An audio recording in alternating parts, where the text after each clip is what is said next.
What's good, Green Screen Entertainment fans? Your boy Jay Green is back, and this weekend I'm bringing you my review for the long-awaited and highly anticipated Tupac Shakur biopic, All Eyez On Me. Now, this movie was directed by Benny Boom, and it stars Demetrius Shipp Jr. Now, I'm going to tell you guys straight out the gate, I'm a little conflicted when reviewing this film. Reason being is because A, I'm a super big Tupac Shakur fan. B, I read the book, Tupac Shakur, and because I read that book, I'm going into this movie with certain expectations or a preconceived notion, if you will, of what I feel this movie should be and how it should break down to the casual fan who might only know Tupac Shakur from his music and movies. Now, with that said, I will say that I was thoroughly entertained with this movie all the way throughout. However, I will also say that All Eyez On Me is a very uneven film all the way throughout. Watching the trailers, I was getting the feeling that we were getting a straight out of Compton type situation, where we're seeing Tupac from a child to an adolescent into adulthood, and also chronicling his rap career and his movie career simultaneously. But what we actually get is that cat that was interviewing him in prison in the trailers throughout the first and basically midway through the second half of the film.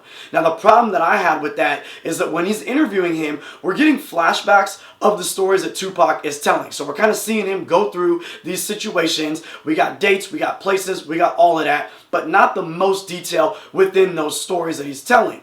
Then it will cut back to the interview, and the interviewer is almost reiterating to Tupac where he went wrong in certain decisions that he made. And Tupac's light in his head's kind of coming on like, okay, I get it in one way or another. However, it's not a very generic, it's not a very fluid conversation or very realistic. It seems almost more expositional for the audience to realize and to kind of beat us over the head, if you will, with, hey, this is all the stuff that he was going through. Understand why he made these decisions. Now, look, just give me a film, show me the choices and decisions that he had to make based on his situations and settings. I'll be happy with that, whether they were right or wrong. In the book, it does that. It basically goes through and gives you the history leading up to a time where he had a choice to make, and whether he was right or wrong in those decisions, you understood why he did it, but it was a lot more fluid in the book than it was in the movie. So personally, to me, that took me out of the film, and I don't think it was a great directing choice from the director, Benny Boom. Now, I'm going to try to step away from comparisons from the book to the film because I get it. Anytime you have to adapt a source material to a film or a TV show, something's got to give. But at the same time, I'm still going into the movie hoping that that casual fan that only knows Tupac from some of his later music maybe and some of his movies gets a better understanding of the actual man that he was. And in the trailers, we can see that his mom is definitely in the Black Panthers, and she's going to give him some knowledge on how he can be more of a leader as a black man and an activist. Also, we see him walking by, seeing the cops harassing a young black dude, throwing him on the car. There are some touches of that in the film, but they're kind of glossed over. We don't really get too in depth to his heart and his mind on those situations. And I feel like that was a major missed opportunity, that someone who is so iconic as Tupac, you could have really shined a bigger light on that side of him, as opposed to just the, you know, glitz and the glamour and the thug life and the ride or die type swag. Alright, y'all, I hate to do it, but I gotta step back into a comparison between the movie and the book. Now, in the movie, look it, I'm not giving you guys any spoilers away. We know he dies in the end, okay?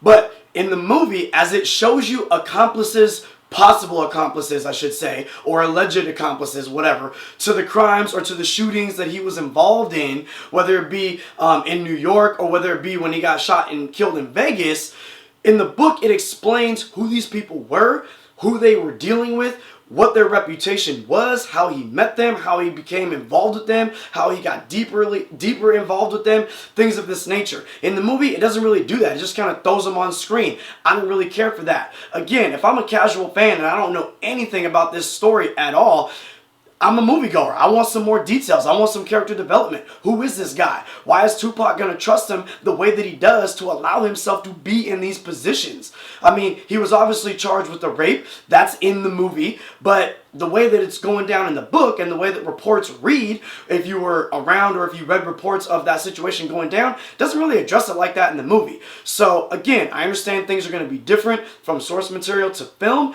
but you got to give me a little bit more development, especially if you want me to be on the side of this guy that we're kind of rooting for, and if you want me to understand how sinister these other characters in his life were that drove him down this road of destruction. Now, I thought the acting in this movie was fine.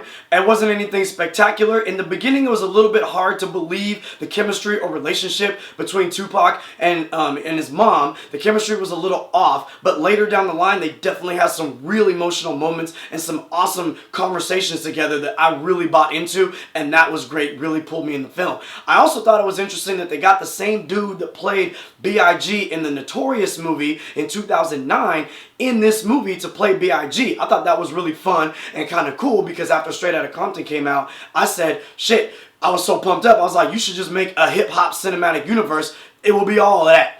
But they didn't get the same dude to play Dr. Dre. They should have just got Corey Hawkins. Look, Dr. Dre's only in this movie for a short period of time. I don't care what his schedule was. You should have just went and got him. I thought that would have been really cool. But aside from that, the acting was cool throughout the entire film. It was great. You believed a lot of it. Demetrius did a great job at playing Pac, and he got his whole persona and his attitude and his swag and his energy right. That was for sure. So definitely kept me involved in the whole entire film. Now, as I said in the beginning of my review, I'm conflicted. So I'm going to break it down like this. The movie was entertaining throughout. If you're a casual fan and you really know nothing about Tupac beyond the music or the movies, and you really don't understand much of what happened with the whole breakdown maybe of his life into the whole Vegas situation and how that all came about, I think you'll be thoroughly entertained with this film, and I would definitely say go to the theater, check it out. If it pumps you up enough to do your own research or to read the Tupac Shakur book, fantastic. If you're a deeper fan like myself, you might be just a little bit disappointed, especially if you read the book, but I still think you'll be entertained. Maybe catch it on Blu-ray or on demand or something like this. In the end of the day, I did enjoy the movie. Don't necessarily think it's worthy of a trip to the theater, but I did enjoy the movie. That's all I can really leave you with. Yo, I hope that I broke this movie down enough to give you a little bit of interest and to be able to make a decision whether or not you want to go to the theater to check it out. I hope you enjoyed this review. Do me a favor while I got you here. Like, subscribe. Other than that, your boy, he's out.